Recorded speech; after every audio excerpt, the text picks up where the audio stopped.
Welcome to Startup Essentials. In this video, we are going to discuss or explain the company equity value and slicing the pie. And you need to understand in the beginning that the more you take from the pie in the beginning of your investment and your business, the less that will be remaining for someone else. In this video, I am going to cover the value from 6 different perspectives. Number 1, founder equity. If you are the founder of the business and you don't have any co-founders with you and you are financing yourself everything in the business and you don't have any external or angel investors, so you have the full equity, which is 100% of the equity. But if you are asking co-founders to start engaging with you and cooperating with you, then you are going to give them a part of your equity. So you will not get 100%, but your equity will be less than 100%. Exactly, if you are going to take money and funds from angel investors, for example, so you are going to give them equity part, and then your equity will not be 100%, it will be less than 100%. I mean that you are going to share your baby with someone else. And in case of the co-founders, you need to set everything in a contractual agreement with them. And you need to use a vesting schedule. I mean that if you agreed with a co-founder for the technical part, to give him 30% of the full equity of the project as of today, against developing the technical part of the business and developing the platform and the website. So you need to split the 30% on a milestones, telling them if you achieve milestone A in 6 months, so you are going to deserve, for example, 10% from the equity. And if achieve a milestone number P in 1 year, for example, so you are going to deserve the remaining of your equity part. So this will guarantee you that the co-founder will work with you for the success of the project, and you are not going to give them the full 30% in the first day. Number 2, the valuation. The most commonly used methods in the valuations are discounted cash flow, which is DCF, and the multiples.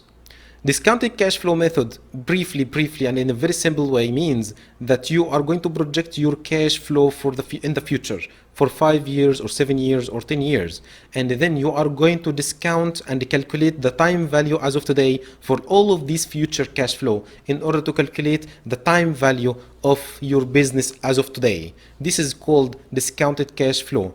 This is a very complex model, and you need to build your profit and loss statement for the future in 7 years, for example, or 10 years, and accordingly you are going to build a full financial model and the balance sheet, financial position, and estimating the cash flow in and out in order to calculate something called the free cash flow. And then based on the free cash flow, you are going to calculate the time value of all of this expected and the future free cash flow as of today. This will result in the value of your business as of today.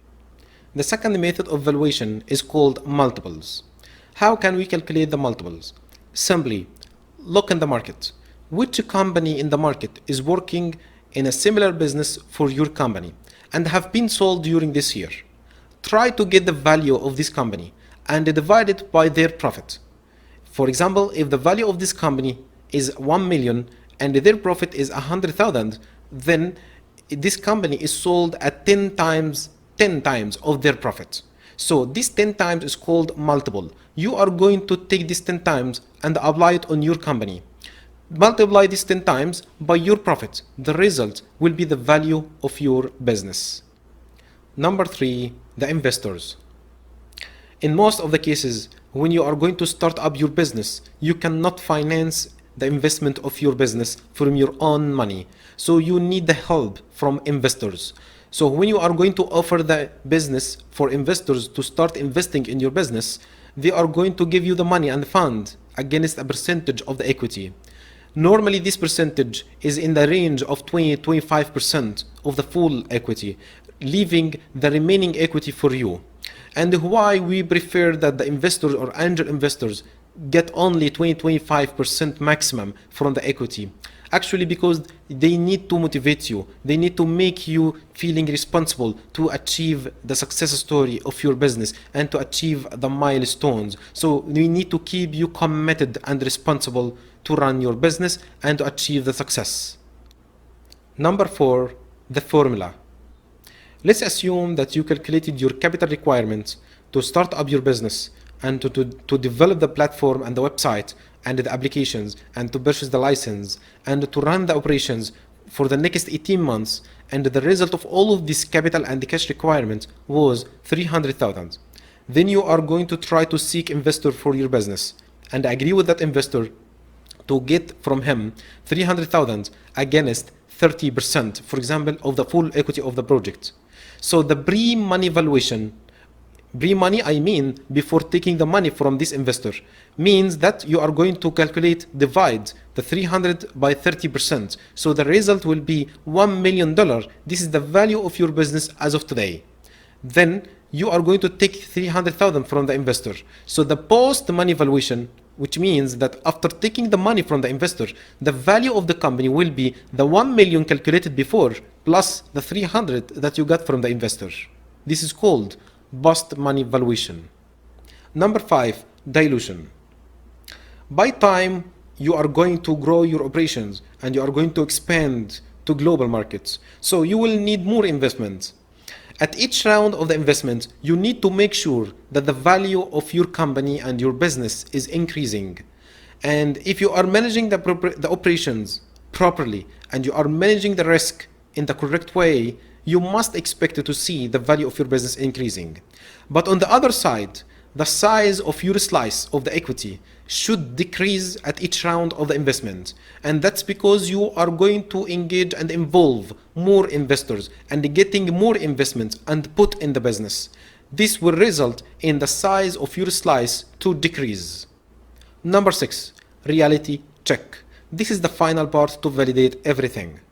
Try to validate 2 things: the capital requirement that you are asking and the valuation. The capital requirement that you are asking should cover completely your startup cost and your operating expenses for the next 18 months. Remember that searching for an investor for your business is taking a lot of time and you need to focus on the operations. So you need to make sure that the capital requirement that you are asking today is going to cover you for about 18 months or 24 months in order to run your operations and cover everything during this period. The other item that you need to validate is the valuation. Look on the financial model. Try to validate the assumptions regarding revenue and the growth and expenses and your cash flow as well. Try to validate the valuation in order to make sure that the value that you are talking about of your business is reasonable and correctly calculated. Look on the financial model. Check which return or what returns you are going to generate for 5 years, for example. Early investors and angel investors are investing in your business for the hope of getting return equal to 10 times of their investment. If you are not going to achieve this from the financial model and from your business, so there is something wrong. Try to check the financial models. Check how much return you are going to give them at the end of the 5 years. Is it less than 10 times, for example, that they are seeking, or more than this, or close to 10 times? If it is less than 10 times, this means that your assumptions needed to be reviewed, your business model needed to be reviewed, or even the idea might not be successful for the investors to invest in. Investors are putting their money in investment which is very high risky, and they need to expect to see high returns compared and relevant for the high risk that they are going to take.